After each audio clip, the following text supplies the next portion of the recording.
გამარჯობა მეგობრებო, მე ვარ ბექა ყორშია და ეს არის გადაცემა არაფერი სასაცილო. ჩვენს დღევანდელ გადაცემაში მოგიყვებით ისეთ ამბებს, რაც ქართულ მედიაში ჯერ არ გაშუქებულა. დღევანდელი გადაცემა ბევრ რამეს შეეხება, მაგრამ მთავარი მაინც არის არაბული ქალაქები საქართველოში. და ის კომპანია, რომელმაც ეს პროექტი უნდა განახორციელოს. ზოგადად საით მივექანებით. რატომ გახდა ქართული ოცნებისთვის ასე აქტუალური ჩინეთი, არაბეთი, ირანი? რატომ გადაწყვეტეთ, რომ სოლიდარობა ირანის მიმართ უნდა გამოგეხატათ? გესმით ჩემი ხმა ბატონო ყურა? არის ჭერს თქვენთან? ამ კურსში არ მესმის. რაღაცა არ მესმისო. ამ კურსში რაღაცა არ მესმის. დედისტრაკი. აი. დავიწყოთ იმით, რომ შალვა პაპუაშვილმა საგანგებო ბრიფინგი გამართა და გვამცნო, რომ ქართული ოცნება აპირებს ემიგრაციაში მყოფ ქართველებს საზღვარგარეთიდან არჩევნებში მონაწილეობა აუკრძალოს. პაპუაშვილის არგუმენტი აი ასეთია. 2024 წლის საპარლამენტო არჩევნებაც კარგად აჩვენა, რამდენად ღია და უხეში შეიძლება იყოს ამორჩეველზე საინფორმაციო და პოლიტიკური ზეწოლა უცხოეთიდან. ამ მხრივ, რა თქმა უნდა, ზემოქმედების განსაკუთრებული რისკები არსებობს უცხო ქვეყანაში მყოფი საქართველოს მოქალაქეების მიმართ, რომლებიც უცხო იურისდიქციის და პოლიტიკური გარემოს გავლენის ქვეშ იმყოფებიან, სადაც სახელმწიფო ვერ ახორციელებს ჩარევის პრევენციას. მოდით ახლა ვთარგმნოთ ეს ქოცურიდან ქართულზე. გარემო თამაშეების გავლენა და საინფორმაციო манипуლირება ნიშნავს იმას, რომ ემიგრანტები უყურებენ თავისუფალ მედიას და არა იმედსა და პოზიტივის. და რა არის ამ ცვლილებების ნამდვილი მიზეზი? მოდით ვნახოთ 2024 წლის არჩევნების შედეგები საზღვარგარეთ. აშშ ქართული ოცნება 7%, დიდი ბრიტანეთი 11.5%, გერმანია 5.3%, საფრანგეთი 10.7%. აი ეს არის ნამდვილი მიზეზი. ეს არ არის კანონის დახვეწა, მეგობრებო. ეს არის შურისძიება. ამ ბრწყინვალე ინიციატივას, რა თქმა უნდა, მაშინვე გამოეხმაურა კრემლის იდეოლოგი, ფაშისტი ალექსანდრ დუგინი. თუ საქართველოში არ ხარ და ხმას აძლევ, მაშინ როგორი ქართველი ხარ? გადასახლებული და მოღალატე ხარ. შენი ხმა არ ითვლება. ისე დუგინს რომ ალაპარაკებენ, ჩვენი ფაშისტი რუსეთუმე ფილოსოფოსები არ ყავს? სოლიდარობა ზაზა შათირიშვილს. მოღალატეების ადგილებს უცხოელები არ უნდა ითვისებდნენ, მეგობრებო. ჩვენი მოღალატეები ყავს და სასაქმეები. ზაზა დაგვიჩაგრა. მით უმეტეს, რომ მილიონზე მეტი ქართველისთვის ფაქტობრივად ერთბაშად მოქალაქეობრივი უფლებების წართმევის ფონზე კობახიძემ საქართველოში უპრეტენზიო უცხოელების შემოყვანის გეგმაც გვახარა. კობახიძემ ჩაწერა ვიდეო მიმართვა, სადაც მთელი 8 წუთის განმავლობაში გვირეკლამებს არაბულ კომპანია Eagle Hills. ნული მიმიკა და ჟესტიკულაცია, ნული ემოცია და დამაჯერებლობა.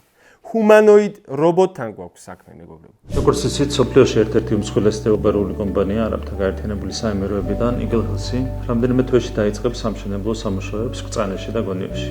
მაგრამ აქ უნდა აღინიშნოს, რომ რუსული წარმოების რობოტებიდან ყველაზე წარმატებული მაინც კობახიძეა. სხვა რობოტებმა ტესტირება ვერ გაიარეს, მოგეხსენებათ.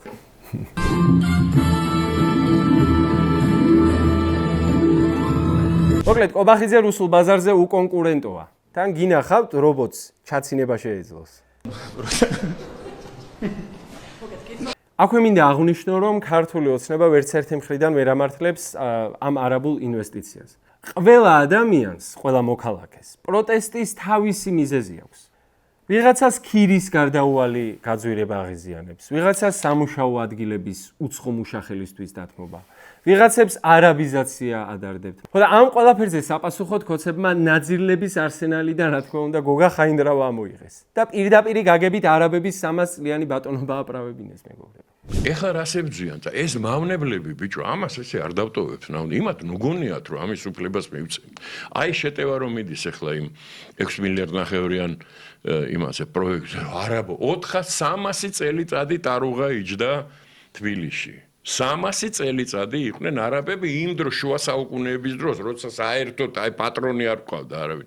და ეხლა იქ 60% გაიყიდება უცხოელებზე გაიყიდება 60%, მაგრამ ისინი დავაჭირო ხალხო ამას? დედისტრაკი. ჩვენთან დემოკრატია. თავიდან უცებ გეტყვით, რომ კომპანია Eagle Hills-ი შედის ძირითადად ჩვენნაირ დაღუპულ დემოკრატიებში, სადაც კორუფცია ყვავის და მთავრობის მოსყიდვა მარტივია. კომპანიის დამფუძნებელს მუჰამად ალაბარს კითხეს კიდეც, რატომ დაიწყო მაგალითად უზარმაზარი პროექტი სანქცირებულ ბელარუსში, სადაც პირდაპირ მნიშვნელობით დიქტატურაა. Whether you take into account როცა ინვესტიციას ახორციელებ ამა თუ იმ ქვეყანაში ადგილობრივ პოლიტიკურ კლიმატს აქცევ თუ არა ყურადღებას. the political environment you're going into, No. არა, your significant ამას იმიტომ ვკითხულობ, რომ ცოტა ხნის წინ ინვესტიცია განახორციელე პუტინის მოკავშირე ბელარუსში, სადაც რეპრესიული რეჟიმია. very closely to Moscow and Vladimir Putin. I don't care about politics. სრულებით არ მაინტერესებს ამა თუ იმ ქვეყნის პოლიტიკური კლიმატი. მე სხვა ინტერესები მაქვს. კარგი, მოდი ახლა ჩვენს ქვეყანას დაუბრუნდეთ და ამ ყველაფერს რაციონალურად შევხედოთ. და სანამ რამეზე რადიკალურ განცხადებებს გავაკეთებთ, გარიგების პირობები ვნახოთ. რას იღებს საქართველო და რას აძლევს? ვერ ვნახავთ? ქართული ოცნების ეგრეთ წოდებულმა მთავრობამ Eagle Hills-თან გაფორმებული საინვესტიციო ხელშეკრულება და აქციონერთა შეთანხმება კომერციულ საიდუმლოებად გამოაცხადა. ანუ როგორც გოგა ხაინდრავა იტყოდა, ეხა შენ იქ შიგნით რა მოილაპარაკეს, რა შენი საქმეა, ვინ გიკითხება ის რო აშენდება ხო ნახავ. სხვილი არაბული საინვესტიციო პროექტი, რომელიც ჩვენს მიწას, ჩვენს რესურსებს ეხება, სრულიად გასაიდუმლოებულია. ჩვენ არ ვიცით რა წერია შიგნით, ჩვენ არ ვიცით რა კონკრეტულ მიწას ვაძლევთ, რა საგადასახადო შეღავათებს ვაძლევთ, რა გარანტიებს ვაძლევთ, რა ვალდებულებებს იღებს თავად სახელმწიფო ჩვენი სახელით. და როცა ამ ყველაფერს ვკითხულობთ, გურჯაანის ქოცი გამგებელივით პასუხობენ. ვიცი, მითხარით, არ გეტყვით.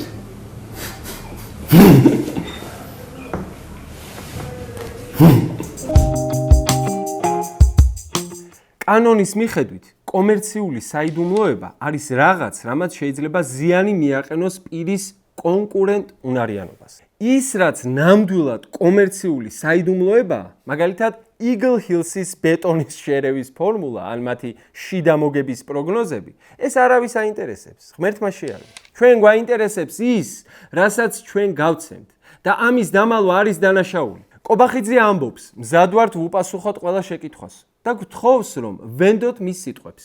Eagle Hills-ის პროექტი მშენებლობის ეტაპზე 24,000-ზე მეტ, ხოლო მშენებლობის დასრულების შემდეგ 8,000-ზე მეტ სამუშაო ადგილს შექმნის. რომელთა უმეტესობაზეც სავარაუდოდ იმ 30,000 ჩამოყვანილ უცხოელ მუშას დაასაქმებენ, რომელზეც თავად ინვესტორიც საუბრობდა.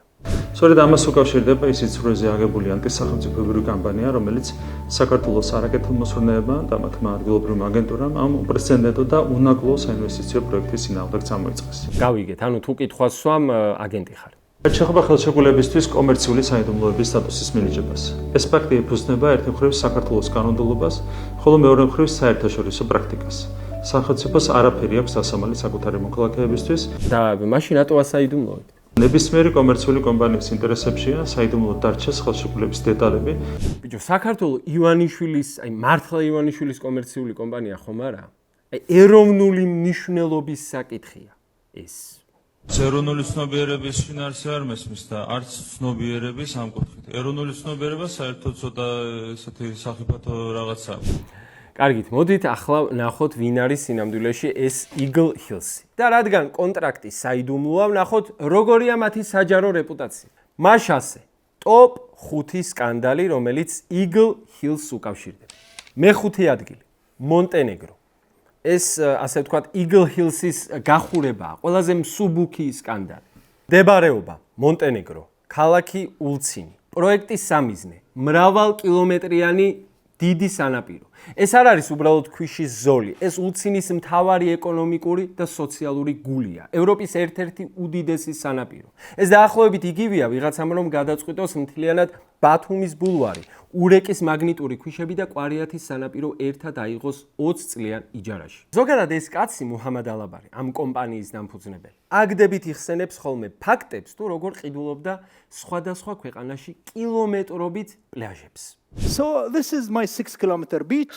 ეს არის ჩემი 6 კილომეტრიანი პლაჟი, 15 მილიარდად შეძენილი. How როგორ ვიყიდე 6000 კვადრატული მეტრის პლაჟი არ მახსოვს. ალბათ იმ დღეს ბევრი დავლიე. მოკლედ რა მნიშვნელობა აქვს? ამ კაცის გეგმა იყო ამ საზოგადოებრივი სივრცის ელიტურ, კერძო კურორტად გადაქცევა. რა თქმა უნდა, გაუმჭვირვალე საიჯარო პროცედურებით. ეს ხო მათი საფირმო ხელწერაა. ეს არის ზუსტად ის მოდელი, რასაც ჩვენთან აკეთებენ. ეს არის იმ კომერციული საიდუმლოების ბიძაშვილი, რომლითაც კობახიძე ახლა თვალებში ნაცარს გვაღლის.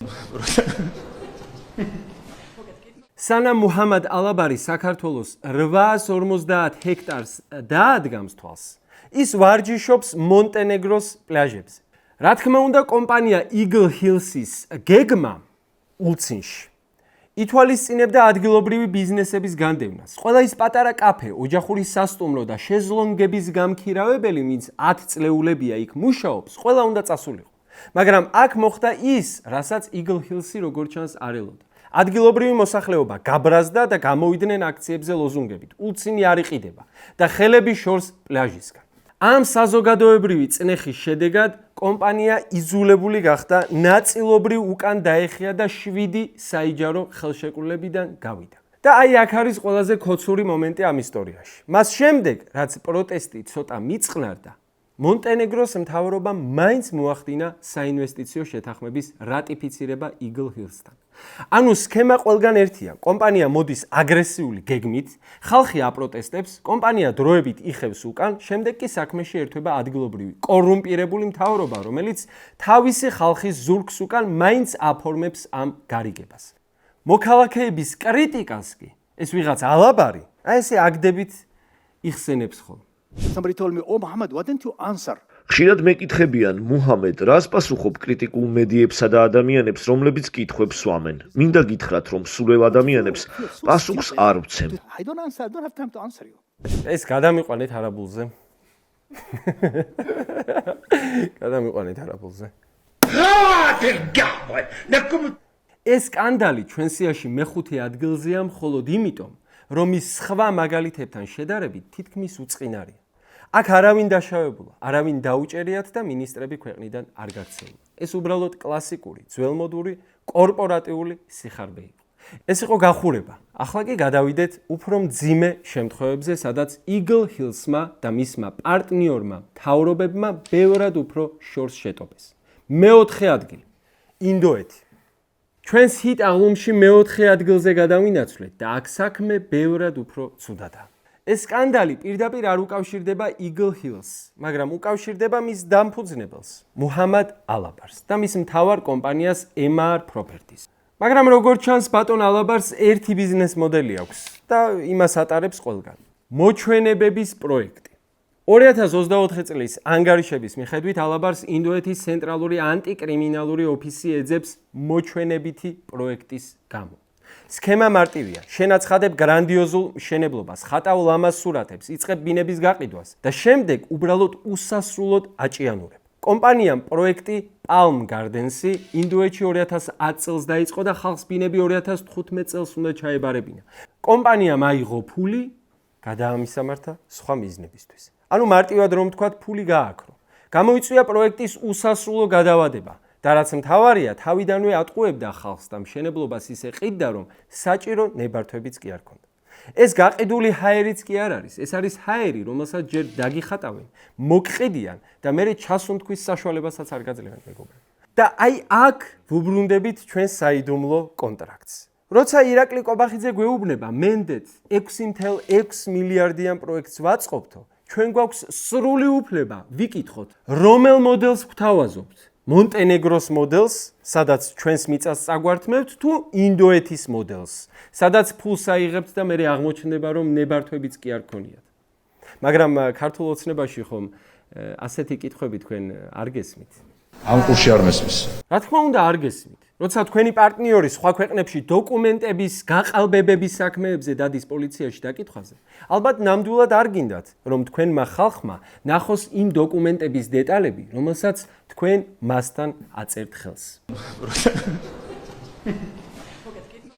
ჩვენს რეიტინგში შემდეგი ადგილები ბევრად უფრო ბნელ ისტორიებს ეხება, რომელიც უკვე სახელმწიფო დონის კორუფციას, პოლიტიკურ დევნასა და ძალადობას მოიცავს. მესამე ადგილი ალბანეთი, ანუ სახელმწიფო წილშია. თუ ინდოეთში ჩვენ ვნახეთ ბრალდებები თაღლითობასა და დოკუმენტების გაყალბებაზე, ალბანეთში Eagle Hills-მა თავისი მოდელი სრულყოფილებამდე აიყვანა. აქ ჩვენ ხედავთ თუ როგორ ხდება არა უბრალოდ ბიზნესის კეთება, არამედ მთელი სახელმწიფოს კორუმპირება და პარტნიორად გადაქცევა. პროექტის ღირებულება 2.5 მილიარდი დოლარის დურესის იახტ-კლუბი. ეს მასშტაბური პროექტი დაიწყო დუბაიში, ცნობილ რესტორანში, სადაც სტეიკებს ოქროს ფოლგაში ახვევენ. აი ამ ფოტოზე მუჰამად ალაბარი უმასპინძლდება ალბანეთის მთავრობის წევრებს, მათ შორის ვიცე-პრემიერ არბან აჰმეტაის. ეს ვახშამი ალბანეთში უდიდესი სკანდალის მიზეზი გახდა. ალბანელებმა იკითხეს, რატომ სადილობდნენ მათი მინისტრები გადასახადების გადამხდელების ფულით ასეთ ძვირადღირებულ რესტორანში. მინისტრებმა იმართლეს თავი. მენიუ არც გვინახავს, ალაბარმა დაგვპატიჟავა. და რა იყო ამ ვახშმის ფასი? რა მიიღო ალაბარმა? ალბანეთის მთავრობამ მას უსასყიდლოდ გადასცა 81 ჰექტარი საჯარო მიწა, დურესის პორტის სტრატეგიული ტერიტორია. კომპანია სრულად გაათავისუფლეს ინფრასტრუქტურის გადასახადისგან და სოციალური საცხოვრებლის მშენებლობის მოსაკრებლისგან. სანაცვლოდ კი ალბანეთის სახელმწიფომ ჩაიწერა 33%-იანი წილი. ზუსტად ის სქემა, რასაც ჩვენ გვთავაზობს ახლა კობახიძე მეგობრებო. ვფიქრობ, ასეთ პირობებში ხელისუფლების და თითოეული ინფორმირებული მოქალაქის არჩევანი ძალიან მარტივია. ეს არის ეგრეთ წოდებული მოწამლული საჩუქრის სტრატეგია. ამ 33%-იანი წილის მიღებით სახელმწიფო ავტომატურად გადაიქცა მის ლობისტად. ამიერიდან სახელმწიფოს ფინანსურად აწყობს, რომ ეს პროექტი ნებისმიერ ფასად განხორციელდეს. ამიტომ, როცა ალბანეთში ოპოზიციამ ეს საქმე საკონსტიტუციო სასამართლოში გაასაჩივრა, სასამართლომ რა თქმა უნდა ალაბარის პროექტს მხარი დაუჭირა. როცა ოპოზიციამ საპარლამენტო საგამოძიებო კომისია მოითხოვა, მმართველმა პარტიამ უარი თქვა. და იცით რა დაემართა იმ კაცს, ვინც ამ ვახშამს ესწრებოდა და ამ გარიგებას ხელი მოაწერა? ალბანეთის ყოფილი ვიცე-პრემიერი არბენ აჰმეტაი ამჟამად მიმალვაშია და მასზე ალბანეთის ანტიკორუფციულმა სამსახურმა ძებნა გამოაცხადა კორუფციის, ფულის გათეთრებისა და თანამდებობის ბოროტად გამოყენების ბრალდებით. აბსოლუტურად სუფთავარ. ჩემს მიმართ ყველა ბრალდება უსაფუძვლოა. საერთოდ არ ვიცი რაზე მელაპარაკებით. ამანაც ყურში არ მესმისო. როგორ არის ალბანურა? ყურში არ მესმის? არ ვიცი. Nuk mund të dëgjojnë veshin tim. Nuk mund megurla ტრაკია სხვათა. Nuk mund të dëgjojnë veshin tim. Nuk mund të dëgjojnë veshin tim. მე არაბულს მივაწვევ, მაგრამ აღარც არაბული აღარ მინდა ძმაო ამათ ხელში უკვე. აურდუნდებით მეგობრებო, ვაგრძელებთ ტოპ 5 სკანდალს, რომელიც ირაკლი კობახიძის ფავორიტ უნაკლო ინვესტორს Eagle Hills უკავშირდება. მეორე ადგილი ინდოეთი, ორმაგი გაყიდვების სკანდალი. ეს ისტორია ისევ ინდოეთიდანაა. ქალაქი მოჰალი. აქ მუჰამად ალაბარის კომპანია MR კიდევ უფრო გახმაურებულ სკანდალში გაეხვა. სქემა დაახლოებით ასეთია. კომპანიამ ააშენა და გაყიდა 1670 ვილა. ხალხმა რა თქმა უნდა გადაიხადა სრული თანხა. შევიდნენ ვილებში და აღმოჩნდა, რომ მიწის ნაკვეთები საერთოდ სხვა ხალხს ეკუთვნის. ანუ კომპანია ყიდდა აქტივს, რომელიც არ ეკუთვნოდა. ეს არის თაღლითობის ისეთი კლასიკური ძველბიჭური სქემა პარიზის ეიფელის კოშკს რომ ყიდიან ტურისტებზე. ეგდონია. ჩემს ერთ ნაცნობს გავუკეთები. არა.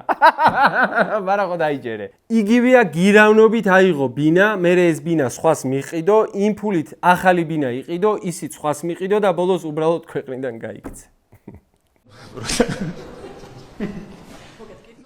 ჩვენი რეიტინგის პირველ ადგილზეა ისტორია, რომელიც ბევრად უფრო ბნელია. ისტორია, რომელიც მოიცავს სახელმწიფო დონის ძალადობას, ტერორს და ადამიანურ მსხვერპლს. ჩვენი ქვეყანაც ხომ მსგავსი სამი პრინციპით იმართება? სიძულვილი, ძალადობა, სიცრუე. პირველი ადგილი. ეს არის Eagle Hills-ის მუშაობის მეთოდის სრულყოფილი, სასტიკი და შემზარავი მაგალითი. ეს ისტორია გვიჩვენებს რაზეა წამსვლელი ეს კომპანია და მისი პარტნიორი მთავრობა მიზნის მისაღწევად. სერბეთი. პროექტის სახელწოდება Belgrade Waterfront. Eagle Hills-ის პროექტი ეწინააღმდეგებოდა ბელგრადის ურბანულ გეგმას და კანონმდებლობა საჯარო საერთაშორისო ტენდერს ითხოვდა. 2015 წელს მათ მიიღეს სპეციალური კანონი, რომელმაც ეს პროექტი ეროვნული მნიშვნელობის პროექტად გამოაცხადა. Prostor, nova obala, novi parkovi, fontane, novi hoteli. Mora da ima jedno ekonomsko čvorište. გააუქმა ყველა არსებული კანონი, რომელიც მას ხელს უშლიდა. ეს იყო იურიდიული ჩარჩოს შექმნა წინასწარ შერჩეული ერთადერთი ინვესტორისთვის. მაგრამ ესეც საკმარისი არ აღმოჩნდა. პროექტის ტერიტორიაზე იყო ძველი უბანი, სავამალა, სადაც ხალხი ცხოვრობდა და კერძო ბიზნესები მუშაობდა.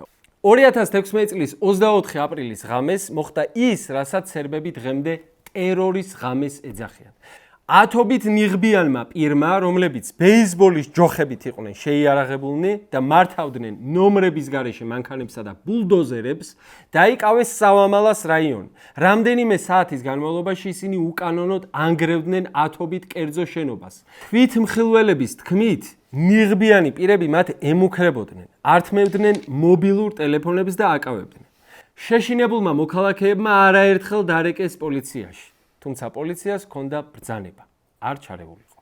ეს იყო სახელმწიფოს მიერ სანქცირებული ძალადობრივი აქტი, რომლის მიზანი იყო პროექტისთვის ტერიტორიის იძულებით გასუფთავება. მოგვიანებით პრეზიდენტმა ვუჩიჩმა აღიარა, რომ გრევის უკან ბელგრადის უმაღლესი თანამდებობის პირები იდგნენ. ამ ტერორს მსხვერპლიც მოჰყვა. 58 წლის სლობოდან ტანასკოვიჩი, ღამის მთავარი მოწმე, მოვლენებიდან რამდენიმე კვირაში საავადმყოფოში გარდაიცვალა. ბევრს ჯერა, რომ მთავარი მოწმე უბრალოდ გააჩუმეს. აი ეს არის Eagle Hills-ის წარმატების ნამდვილი ფასი. ეს არის კომპანია, რომლის ბიზნეს მოდელიც გულისხმობს სახელმწიფოს გამოყენებას ძალადობის აღსრულების საკითხებში. ზუსტად იგივეს პირდებით ჩვენს თანამოქალაქეებს. ახლა კი უბრალოდ კითხვა. წარმოიდგინე, რომ გაქვს ბინა. ეს ბინა უნდა გააქირავო. მოდის კლიენტი. გადახედავ მისი წარსულის ისტორიას და აღმოაჩენ, რომ ერთი ბინა გაქურდა, მეორე დააზიანა, მესამე გაასხვისა, მეოთხე დაანაგვიანა და მეხუთეში საერთოდაც პატრონი მოკლა. უყურებ ამ ადამიანს და ამბობ: იდეალურია. შემოიპატიჟებ ასეთ კაცს და ეტყვი: იგრძენი თავი როგორც საკუთარ სახლში. იცით ეს რას მაგონებს? ფინანსურ სამყაროში არსებობენ კომპანიები, რომლებსაც სვავ ფონდებს, vulture funds უწოდებენ. მათი სპეციალიზაცია ცუდის ესხებისა და გაუბედურებული აქტივების ყიდვა. ისინი არასდროს დებენ ფულს ჯამთელ წარმატებულ კომპანიებში. ისინი ეძებენ კომპანიებს, რომლებიც კოტრდებიან. შემდეგ ისინი მიდიან ამ მომაკვდავ კომპანიასთან და ყიდულობენ მას კაპიკებად. მაგრამ ისინი კი არ ცდილობენ კომპანიის გადარჩენას, მის გამოჯამრთელებას. არა. ისინი იწყებენ აქტივების დანაწევრებას. ანაწევრებენ კომპანიას, ყიდიან მის ყველაზე ძვირფას ნაწილებს, შენობებს, დანადგარებს, რა ვიცი, მიწას და ამ ნაწილების ყიდვით ბევრად მეტ ფულს შეულობენ, ვიდრე მთლიანად მომაკვდავ კომპანიაში გადაიხადეს. და ბოლოს ტოვებენ მხოლოდ გამოხრულ ძვლებს. აი ეს არის მუჰამად ალაბარი და Eagle Hills. მან საქართველოს აღმოაჩინა როგორც გაუბედურებული აქტივი.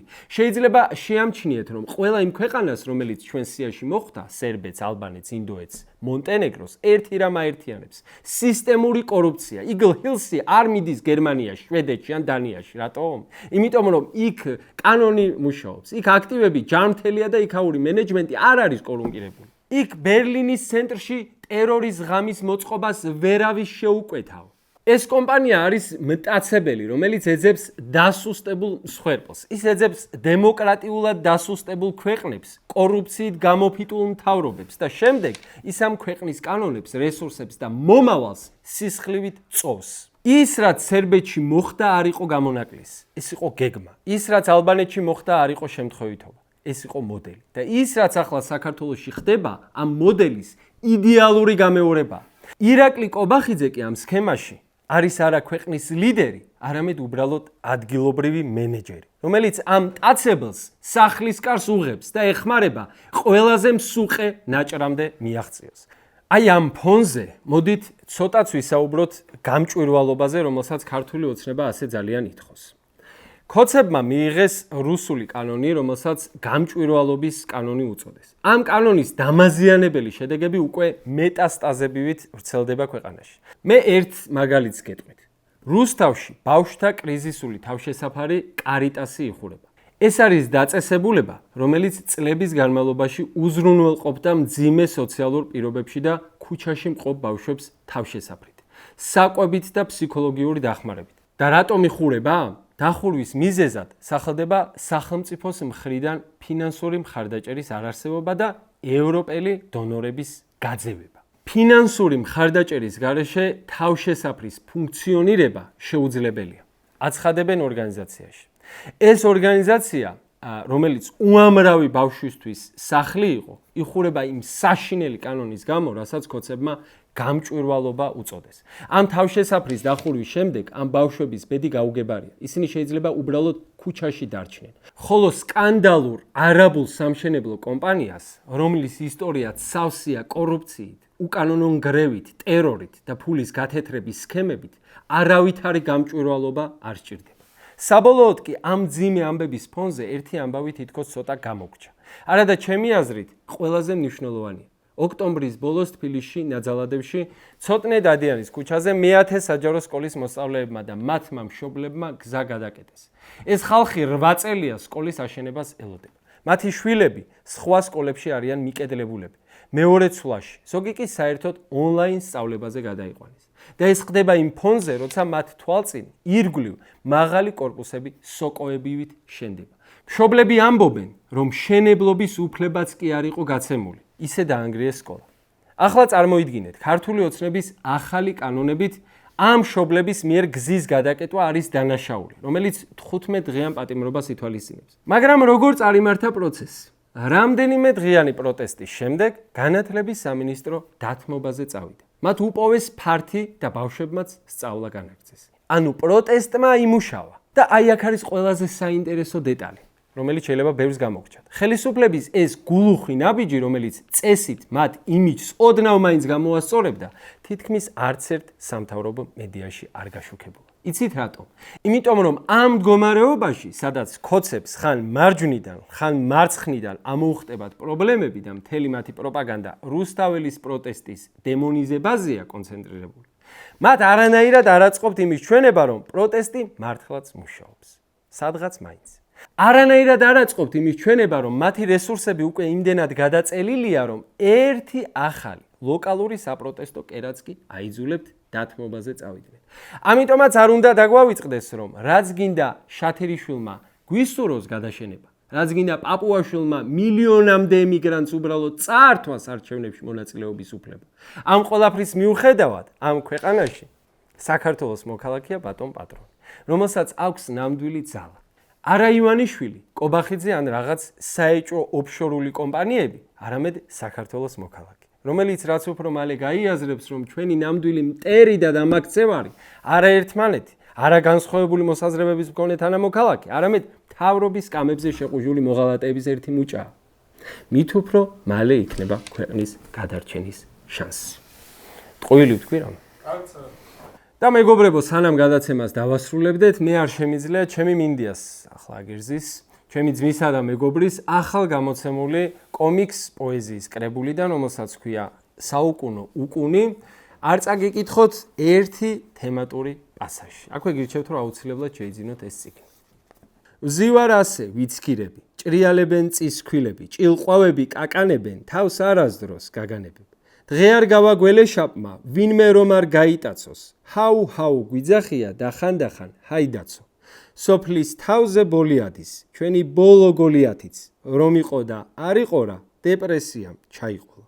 ამიტომაც მეფის კართან, ყველა ვდგავართ მეფის კართან, ყველა ვათევთ მეფის კართან, თვით სახელდობრ მეფის გარდა.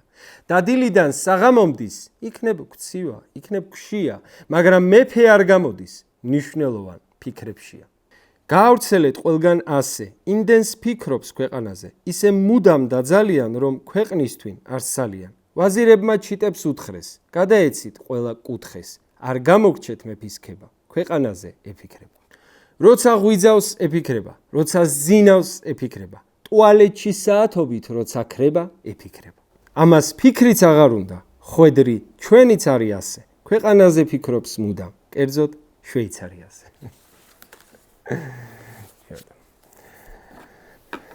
მოკლედ ეს იყო გადაცემა არაფერი სასაცილო. ჩვენ შევხვდებით შემდეგ კვირას. მადლობა რომ გვიყურებთ, გვიკომენტარებთ, გვალაიქებთ. ჩვენ ყველაფერს ვკითხულობთ და მადლიერებით ვივსებით. დროებით.